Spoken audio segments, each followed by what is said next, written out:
want you to realize this truth. Perspective is everything in life. And the beautiful thing about perspective is in your control. Nobody else can control your perspective. And I believe, in my beliefs, God has given each and every one of us a unique perspective. But when your perspective is your power, you know that things that happen to you, what happens for you? You know the things that are supposed to break you, actually things are going to build you. You know the failures that happen in your life, actually the failure is just feedback to grow something better in your life. That's a perspective shift, that everything is working for me. Everything. My torn Achilles was working for me. My mother dying, I know as crazy as that sounds, is working for me. It taught me how to appreciate my family more. It taught me how to not take advantage of the time that I've been given here. It taught me how to serve more. High-level people that make a difference, they keep their perspective in their power. I believe that each and every one of us has been given a vision uniquely designed for you. A vision. And so many of us, we don't trust our vision. So many of us, we're going to leave here today and we're going to bring our dream to somebody who ain't a dreamer. And they ain't going to understand it. What? You want to do that? You want to start a collection? How are you doing that? And you're taking advice from people who have never been successful at what you're trying to do. I mean, would you take advice from a plumber on how to fix a roof? Absolutely not. But you're taking advice from somebody who has never been successful at what you're trying to do. Of course, they're not going to understand it. Don't you dare, and I say this with all niceness in my soul, don't you dare bring your vision to a world of people who aren't visionaries, because they are not going to understand it. They are not going to get it. Your vision has been given to you, but so many people make the mistake of what I call VV, vision validation. They take their vision and they want to get external validation from everybody else. Hey, do you see what I'm doing? Can you understand it? How does it look? No, they can't. When I told people I would go speak to Africa, people thought I was crazy, but I trusted my vision. If you're going to trust your vision, raise your hand for me. Let me see it. Trust it, hold on to it, protect it, cherish it, preserve it. Give it to the world. It's your vision. It has been given to you. The greatest gift that we can have is our vision. I brought these glasses. I'm not going to put them on. I think they're pretty cool, though. But I believe that God has given us, whatever you believe, God is the source of my life. I believe God has given us a unique prescription that's been given to us by him. It's kind of like going to the eye doctor. I always get the eye doctor's name wrong. Y'all can type it in the chat. I'm not going to try to butcher it. It's like some with an O, right? The eye doctor. I'm going to just say that. We go to the eye doctor when we can't see, and what we do is we go to the eye doctor. They put up all these things that look the same, right? They're like, A and A. I'm like, it looks the same. And they flip the thing. I'm like, it looks the same. And then they give you a prescription. Then they give you a set of lenses. And you put on those lenses and you see better. Well, I believe that you were created with a set of lenses, a perspective that is meant for you. But what a lot of us do is that we take off those lenses that have been gifted to us and we give it to the person next to us and say, hey, vision validation, can you see my vision? They put it on and their prescription wasn't for them. They put it on and say, I can't see what you're seeing. That ain't clear. What? You want to reach millions of people? You don't even know 10 people. What? You want to start a business? What? You're at this Own Your Future challenge on a Saturday? What? Let's go turn up somewhere. I don't get it. Small mindsets will never be able to comprehend big visions and big dreams. But a lot of us, what we do is we go to everybody else. It's called too close bias. I talk about this in my new book.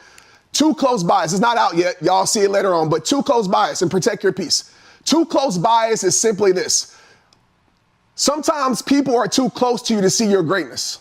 You're too familiar. So what a lot of us do, we go to our spouse, no disrespect to them. We go to our friends. We go to all these people that are close to us, and we try to show our gifts and our talents, and they normalize your greatness. They normalize it. Luckily, I had people close to me that actually elevated mine, but there are people with my friends that said, oh, Trent, you ain't a good speaker. You're terrible. Blah, blah. I believe this is true. I believe God will place strangers in your life to take you to higher places. So don't be surprised if your support system doesn't come from familiar faces. Don't be surprised if your support system doesn't come from blood, doesn't come from family, doesn't come from the friends you have history with. But they're too close to you. They're too familiar with you. Anything we get familiar with, we get desensitized to. So the mistake that a lot of us make is we go to what's closest to us in proximity when you need to just give it to the world. You need to just give it to the world and let the world validate your vision. I wouldn't be Trent Shelton that y'all know today if I wouldn't have never made that first video, if I would have never took that first course, if I would have never went to that first conference, if I would have never opened up my voice even in the midst of fear. Now millions of people across the world, right? One of the top speakers in the world, people say. I don't care about the titles, that's what people say. But it wouldn't have started if I would have never trusted my vision and trusted other people and the vision they put on me. Trust your vision, my friend. You're like, Trent, what's the 3 perspectives? I'm about to give it to you right now. First perspective is the past perspective, right? We got on these lenses and we're looking at life through our past. Everything we've been through, even the past people try to put on us, we try to change, people try to chain us to our past. And you're living life in your past. You're living life through shame. You're living life through your mistakes. You're living life through guilt.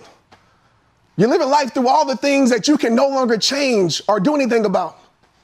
But so many of us are living a life, not that we were meant to live, but we're living a life that our past has convinced us to stay in. Some of us, we're still 10 years ago. Some of us, we still operating from 15 years ago. It's done, it happened. The best way to change your past is to own your future by taking advantage of your now right now.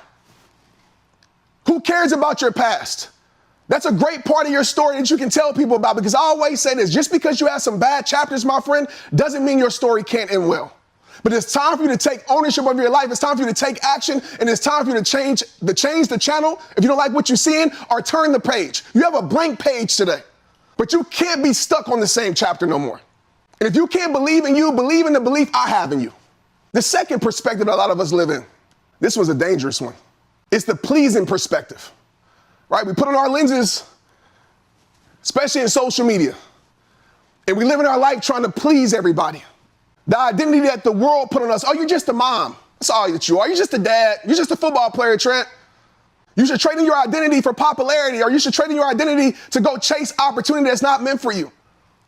Oh, this is what the world says you have to be. Oh, I have to follow these same people. I have to be like them when I was meant to lead the crowd. Now I'm going to follow everybody else. And I get it. Sometimes we have to be followers. We have to have coaches and mentors. I get that. But you're living your life trying to please people. And some of us, we're trying to please people that could care less about us. You're trying to please people that, I'm going to just keep it real. They ain't going to be at your funeral service. And you're living your whole life trying to please strangers online. They ain't going to pray for you. They ain't going to be there for you. And you're caring about what they think. It's time to stop pleasing people, and it's time to be true to yourself. So you asked, then Trent, what's the perspective that leads to my best life? It's the power perspective. Yeah, that power perspective. That you see everything working for you. That you listen to that soul that's telling you there's more for my life. That idea doesn't just stay an idea. You act upon on that idea. You start to believe, you look in the mirror, and I know this seems cocky, but this is confident. You look in the mirror and say, I'm her. Yep. Flaws and all, I'm her. Yep, past and all, I'm her. Yep, judgment all, I'm her. You look in the mirror and say, I'm him. Yep, everything I've been through, I'm him. There's a purpose designed for me. I'm going to walk towards that purpose. I'm him. I'm good because I know that everything's working out for the betterment of my life. I know that times are going to change. I know that better days are ahead. I know that my breakthrough is coming, so I'm good. I'm going to live in my power. And that's what it's going to take for some of you. Walk in your power. Sometimes your power looks like healing. Sometimes your power looks like crying. Sometimes your power looks like struggle, but you don't quit. You keep stepping and you keep going. If you think there's no more better days, go find out. If you think that, oh man, I'm never enough, go find out. I dare you. That's my challenge to you. Own your future challenge. Here's my challenge to you in your future. Go find out. And tell your life what it's going to be. There's nothing more powerful in this world than a made up mind. I made up my mind on the trail and I said, this is what it is. So adjust body, adjust brain, adjust Trent. You're going to adjust to this. And I went in my run and it felt like I never missed a beat because I told myself what it's going to be.